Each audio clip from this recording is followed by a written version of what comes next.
The Aaron Rodgers saga and the Daniel Jones stuff and the Knicks stuff and everything that we've been consumed with for a couple of months here.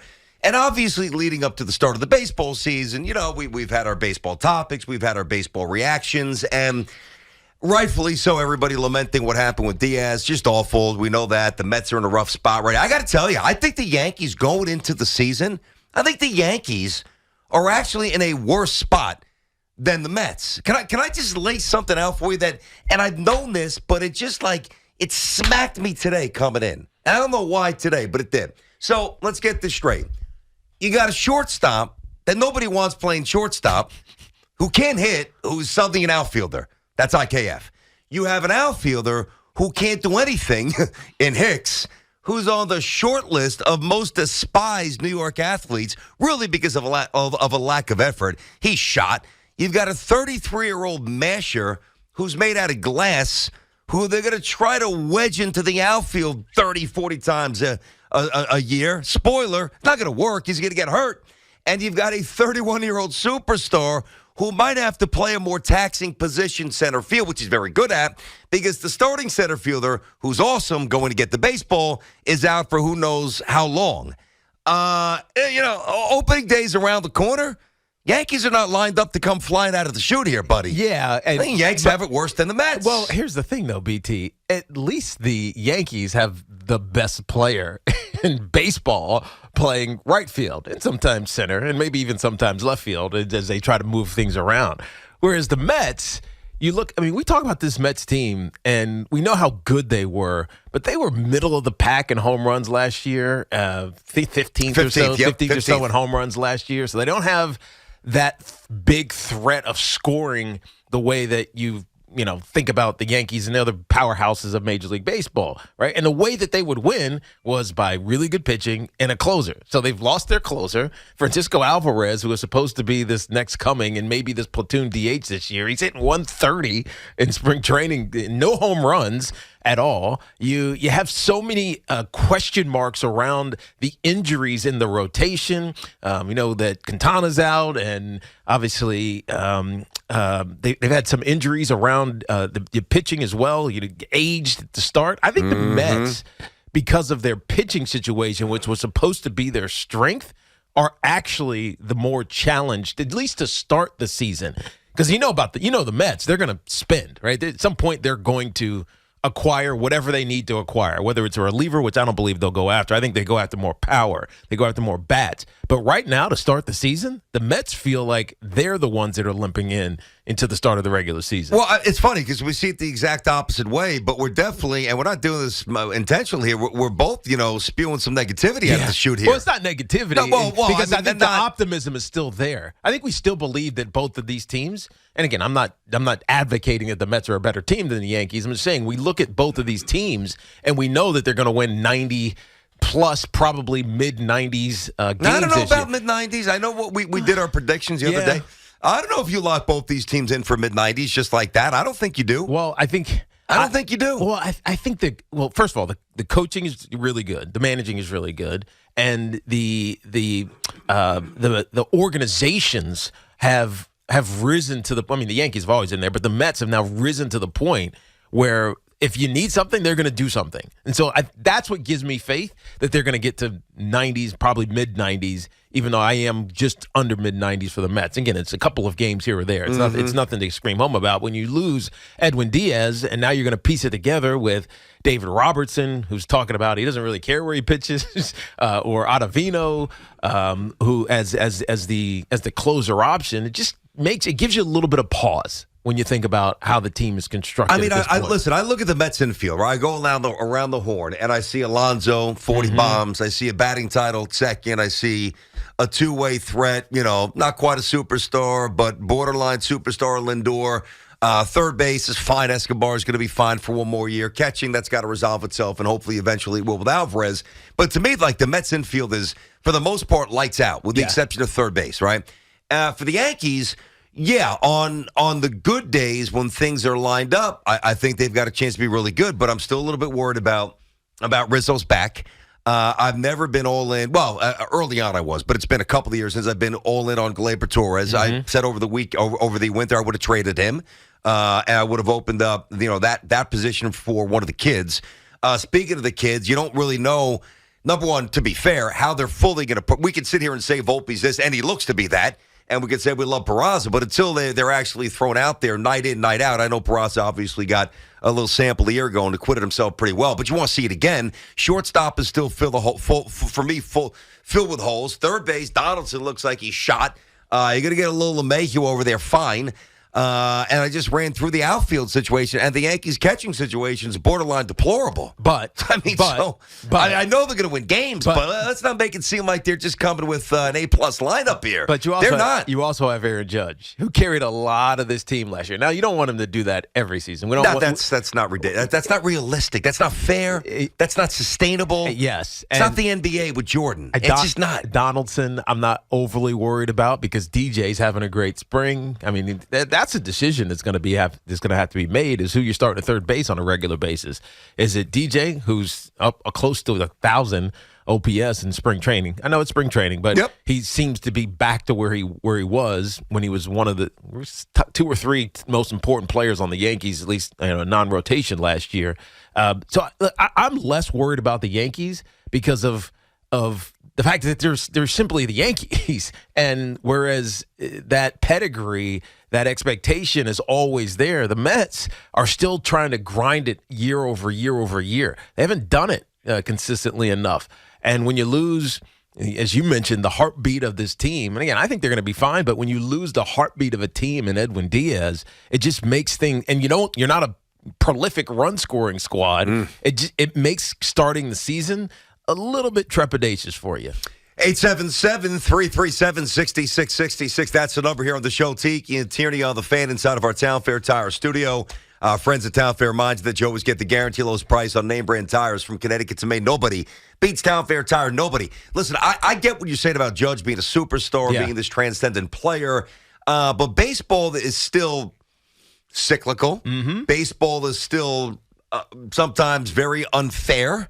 Like in every other sport, if you do something really well, meaning you're prepared and then you execute, you're going to have success.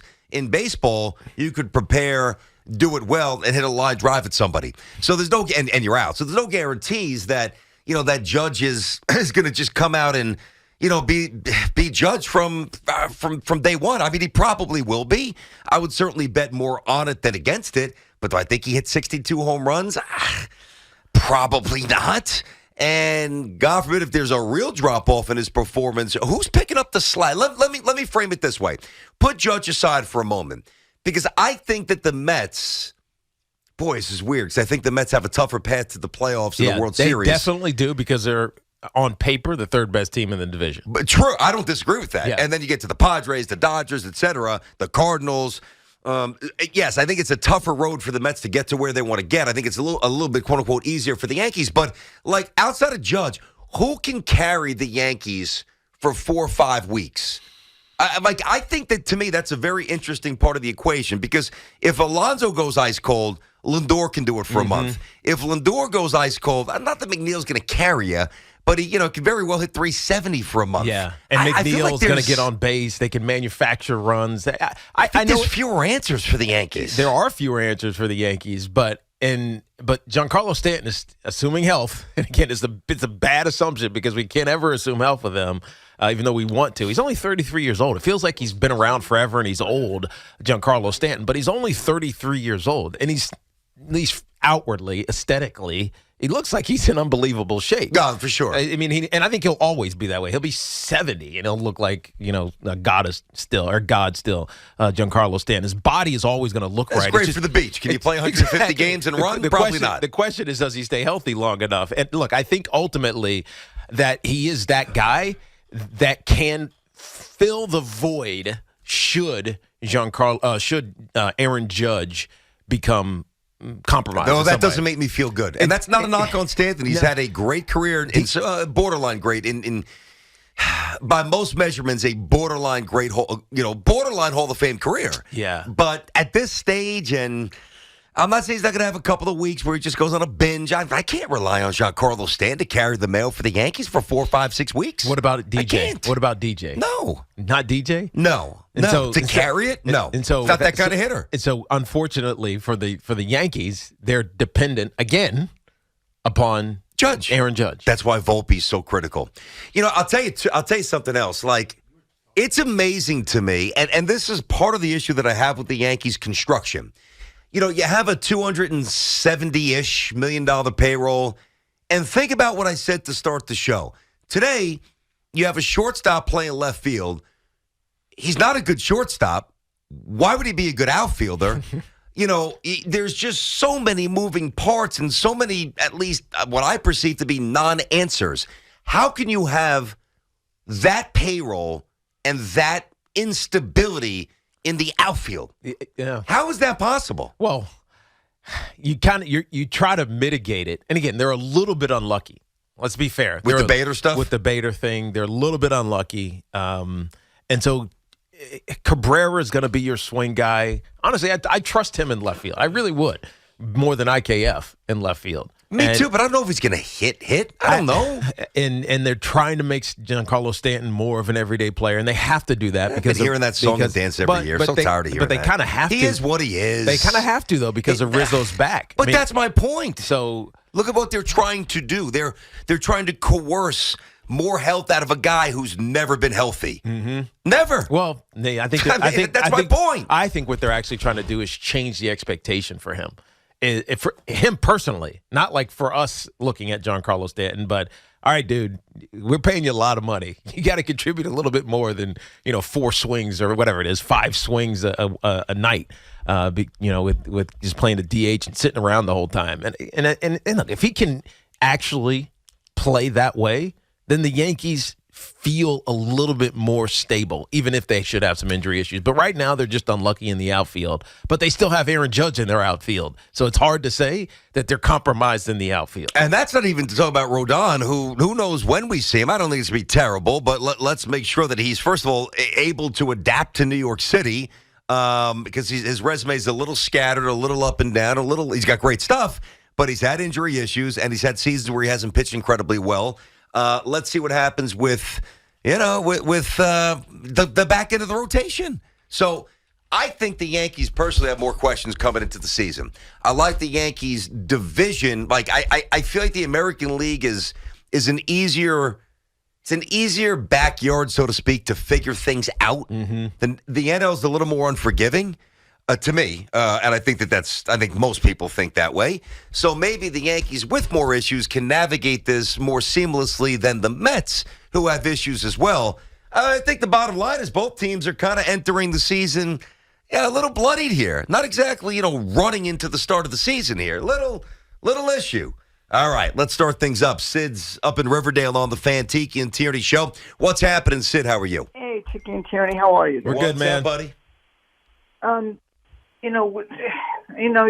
I totally agree with the Yankees with all the question marks, and but at the end of the day, it's all about October. And are you confident in Cashman and Howe making any kind of moves? Like when we talked about a couple of weeks ago, and I mentioned about Aaron Boone, and if the Yankees don't win a championship in the next couple of years, that he'll be gone. So who are you going to replace Boone with? There's nobody really out there. Well, I don't. You know what? But hold on, Sid. Let me stop you for a second, not to jump on you.